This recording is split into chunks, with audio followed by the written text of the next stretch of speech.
Hey guys, this is God of Politics, and welcome back to a brand new video. But before we get started with this video, please like this video and subscribe to the channel. Also follow me on Twitter and join the Discord. Those are both linked down in the description. But in today's video, I am doing a video that many of you have been waiting for quite a while now, and I am finally ready to make, and that is my final prediction for the Georgia Senate runoffs, which are taking place tomorrow. We've had about a month of early voting. Tomorrow is election day, and then we will hopefully get the results in a timely manner, unlike the last election, which took a couple of painstakingly long days.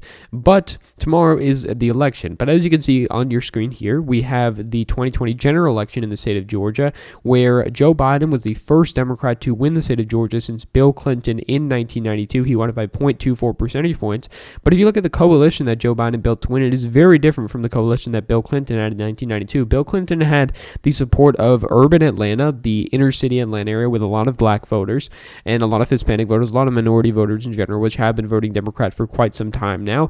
And then you look at the southern rural areas. That's also an area that Bill Clinton got a lot of votes out of, especially, you have these black majority areas towards the southwest over here. You have areas like Savannah, Augusta, Macomb, which are still Democratic strongholds to this day. But Bill Clinton did a lot better in these southern rural areas that aren't as red as North Georgia, which even was very Republican back then. But Bill Clinton was able to win those areas. Joe Biden has lost those areas by pretty substantial margins as well. And that's kind of indicative of the overall shift that we've seen nationwide. Suburbs trending left, rural areas trending right. And you can see that based on the trends in the Atlanta suburbs. More than any other city in the country, these suburbs trended ridiculous margins, over double digits in most cases. And even Cobb County 12, Gwinnett 12, Rockdale 15, you know the deal. We've talked about this before. But that is the election that Joe Biden won by 0.24 percentage points. But we look at the Senate election, and we can see here from the Senate election, David Perdue actually beat Jon Ossoff in terms of the vote. He beat him by 1.8 percentage points here. But as you probably all know by now, Georgia has a special system where if no candidate receives 50% of the vote, there is a runoff. And for the special election, we all knew this was going to go to a runoff. Raphael Warnock did get the most percentage of the vote, just under a third of the vote. Kelly Loeffler coming in second with just over a quarter of the vote. But we look at the results between David Perdue and Jon Ossoff, and we can see here that Jon Ossoff did a little bit worse. And you can see that he particularly did worse in a lot of these suburban areas. You can see, for example, Gwinnett County, which Jon Ossoff won by 16.2 percentage points, whereas we look at the presidential election, this is a county that was won by Joe Biden by 18.2 percentage points, and that's a county with hundreds of thousands of votes. You also look at Cobb County, which was won by Jon Ossoff by 8.6 percentage points. That's a county that was won by Joe Biden by 14.3 percentage points. So you have a huge improvement and a much better margin. Actually, that's 10.6 percentage points, not 9.6 points. 9.6 percentage points. That's 10.6 percentage points in a win margin for Jon Ossoff. So you can see the reason why David Perdue ran ahead of Donald Trump by around 2 percentage points, and that was quite significant, but there is still going to be a runoff, and this is my final prediction for it. Now, I haven't been looking at the polls very much, and I'm actually not going to talk about the polls in this video, but I do believe they do show Warnock and Ossoff up by a little bit, but really, I don't even care about the polls anymore. The polls were way off. I know they weren't off in Georgia, but this is a turnout election, so you can't trust them to be reliable anyway. But that is comparing the 2020 presidential election to the Senate election. You can see that Jon Ossoff did worse than Joe Biden, and that's why he's going to need ground to make up. But so far, it's looking like David Perdue and Kelly Loeffler are the ones that are going to have ground to make up, because you look at these early vote numbers. In November, you had 4,013,155 people vote early. 27.7% of them were black. You look at the 2020 runoff, you have 3,041,581 people have voted. You look at the demographics of that, 30.9% is black. That is up by 3.2 percentage points. So that is quite significant. And you say, well, the black share of the electorate is only down by 0.8 percentage points, from 56.5 percentage points to 55.7 percentage points. And yes, this is true. It is only down 0.8 percentage points, but you have to look at where those votes are coming from. Turnout is really lagging in Northwest Georgia, and it's really high in urban Atlanta. The highest congressional districts with the turnout, the top 4 are all majority black. The state Senate districts, the top 10 or so, are all in Atlanta. So Democrats are doing very well so far at turning out their voters, which is not what it's usually been historically. You can go back to 2008, where the Democrat did about 15 points worse in the runoff. In 2018, they did about 3 points worse in the runoff, and that's indicative of many things which I've been explaining for a while now, and that is the fundamental shift in the core base of voters for each party. The core base of voters for the Republican Party used to be suburban voters. That's as simple as it is. They had suburban voters. You look at 2012 election, you see Mitt Romney, he won a lot of these counties by ridiculous margins, and they are now getting closer. Cobb County, Gwinnett County went to Mitt Romney, now going to Joe Biden by double-digit points. So that is very significant when you look at it. And the thing about those voters is they're reliably going to turn out for the party that they do vote for. So, now they're Democrat, they're going to reliably turn out for Democrats. Now, back in the day when they were Republican, it helped Republicans a lot in those runoff elections. But non-college educated voters, which are predominantly in rural areas, are not a very reliable turnout base. And so the GOP has kind of shifted their voter base from having college educated voters in the suburbs to non-college educated voters in the rural areas. And those voters turn out at a much lower rate, and we're seeing it in this election here. Sure, Trump was able to turn a lot of them out, but turning them out for midterms is difficult, which is why they lost so big in 2018, and turning them out for runoffs is difficult, which is why they have so much ground to make up now.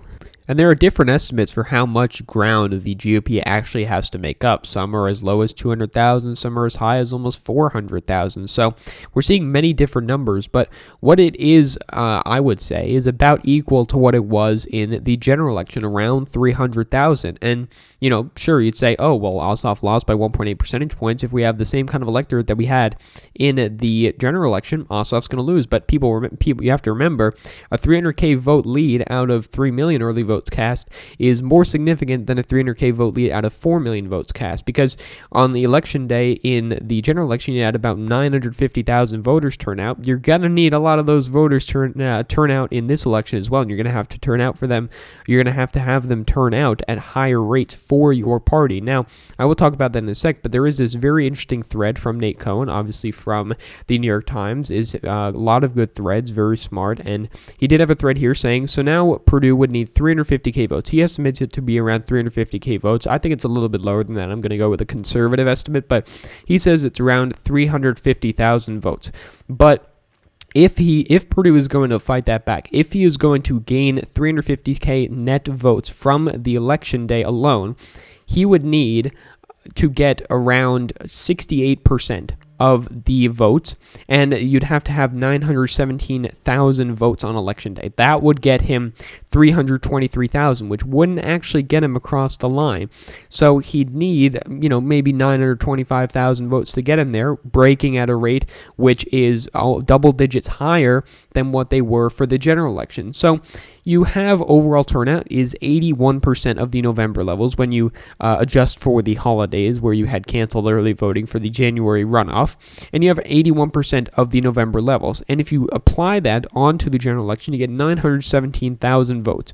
Purdue is either going to have more people turn out at the same rate that they did in the general election, or less people to turn out, but they turn out at a higher rate for him. I don't think both are going to happen at the same time. I think it's more one or the other, or maybe even none.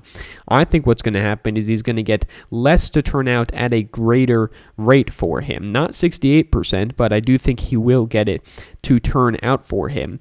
And, it's going to be quite difficult because getting turnout at the same rate as it was in the general election is basically what Purdue's going to have to do to win. And I've kind of modeled it in the Google Sheets out here, saying my predictions. You can already see my prediction over there, but basically, I'm going to talk about this a little bit. So the general election day turnout in the general election was 841,561. You just subtract the total number of votes from the number of early votes, which was around 4 million, you get 841,000. That is 19% of the total votes. And we look at the demographics, as I pointed out before, you have a more black electorate, you have a more minority electorate overall, 2.7% higher. And again, those white voters are coming from the suburban areas, which are increasingly Democratic. So early vote, Democrats are, I've said, up around 300,000 votes. 300,000 is a pretty significant number. It's lower than the number Nate Coe says. It's higher than the number some other people say. I think 300,000 is a reasonable estimate. My prediction for the election day turnout is around 850,000. I think 850,000 is pretty fair because, sure, he says, we're about 81% of the November levels when you adjust it for holidays, but you can't really adjust it for holidays. It's kind of inconsistent, and you look at 3,041,000 votes to 4,013,000 votes. That's about 75% of the total votes. So I think we could get some, around 850,000. These are rough numbers. It's very difficult to predict these elections. I'm just saying that right off the bat. It's very difficult to predict these elections. But if I had to say off the top of my head, I think we'd get around 850,000 people to turn out. In the general election, they turned out 62% Republican, 38% Democrat. That is plus 24 percentage points for them. I'm predicting here that they turn out plus 32 percentage points. This is possible. Democrats definitely aren't cannibalizing their early vote because actually the people that voted general election or on election day in November and voted early for the runoff actually have a slight Republican lean. So it's not actually, Democrats cannibalizing their early vote. It's anything, it's Republicans doing that. But I do expect Republicans, I'm kind of making this a conservative estimate because Democrats do have the lead. Republicans are the ones making up the ground. You don't want to be too aggressive on Democrats in the rare case, I think, that Republicans somehow turn out a lot of people at a higher rate. I think they're going to turn it out at a little bit higher rate and a little bit higher turnout. And I also have Democrats at a more conservative estimate of plus 300,000. So if they break 66% Republican, 34% Democrat with 850,000 people turning out, that would mean that 561,000 of these election day votes go to Perdue and Loeffler, 289,000 go for Ossoff and Warnock. That nets 272,000 votes for Perdue and Loeffler. And you're going to have ticket splitting, which I'll factor in a moment. But we look at these total number of votes. We have 966,702 mail-in votes from the current numbers. That could go up a little bit, and that could tinker with the numbers a little bit. But I'm not going to factor that in too much because, we can't guess how many they're going to have processed. But it also shows 2,074,879 in-person early votes. And then finally, 850,000 election day votes with a grand total of 3,891,581 votes. Now, factoring in this ticket splitting, I think that Jon Ossoff, this has been my hot take for a while. I was kind of unsure of it, and maybe I end up being wrong, but I do actually think that Jon Ossoff is going to run ahead of Raphael Warnock. I do think that Jon Ossoff appeals to the suburbs more, and I think he's been running his campaign in a better manner, and I do think that is going to play out well for him. I do think he can improve on his margins in the South. Some people say, in the suburbs, some people say, Warnock's going to do better in these majority black areas and inner city Atlanta, but that doesn't really trump the suburbs, the wider suburbs, which are giving a lot of margins to Democrats. And, I don't think Warnock's going to do that much better than Ossoff with black voters because just given the fact that Perdue and Loeffler will get like 10% of them, it's not really anything significant. So I do overall think that Jon Ossoff will win just slightly ahead of Raphael Warnock with a total of 1,963,790 votes for Jon Ossoff, 1,927,791 votes for David Perdue. That is a 36,000 vote win and a approximately 0.9 percentage point win for Jon Ossoff. So you have a 0.92 percentage point win for Jon Ossoff, and then Raphael Warnock, I do believe he'll get 1,955,790 votes. Kelly Loeffler will get 1,935,791 votes. Raphael Warnock winning by just under 21,000 votes, equivalent to a 0.52 percentage point win. So we have a 0.52 percentage point win for Raphael Warnock and a 0.92 percentage point win for Jon Ossoff. Now, a lot of Democrats have been dooming, saying, oh, we're going to lose, and a lot of Republicans have been dooming, saying we're going to lose. And that's usually not what you see. Usually you see the party that the person is in saying that they're going to win, but that's not really the case with this. But looking at the data objectively, we do have limited data, and it's not fully reliable. But looking at the data, I do believe that Jon Ossoff and Raphael Warnock will narrowly win these elections. And it is going to be very, very crucial for the Democrats if they do, because they will take control of the Senate. So now you've seen those raw vote numbers and the percent victories for them in my prediction. This is also my county prediction. This is the prediction that I have for the counties. You can take a screenshot here. I'll also post it on Twitter, which again I have linked down in the description. And you do have two notable county flips over here. There'd only be two county flips. The rest is pretty much the same. Jon Ossoff and Raphael Warnock with slight improvements pretty much everywhere. I think that the ticket splitting will be minimal and won't make a difference, which is why I've just combined them together here. But you can see that the map is mostly red, but most of the population areas do come from the metro Atlanta area. And so, again, you can take a screenshot of this looking at the percent of the vote that I do believe each candidate will get in each county. And that is pretty much it. I've said my predictions for the raw vote, the predictions for the percent, the predictions for the counties, and my overall rating would be tilt D for both races. So that is my overall prediction for the Georgia Senate runoffs, which will be taking place tomorrow. It is going to be very, very important. I will be covering them and making videos talking about them after. Hopefully we don't have to wait days for the results again, but we will just have to see. So thank you all for watching this video. Please like this video and subscribe to the channel. Also follow me on Twitter and join the Discord. Those are both linked down in the description. But again, guys, thank you all for watching this video, and I will see you guys later.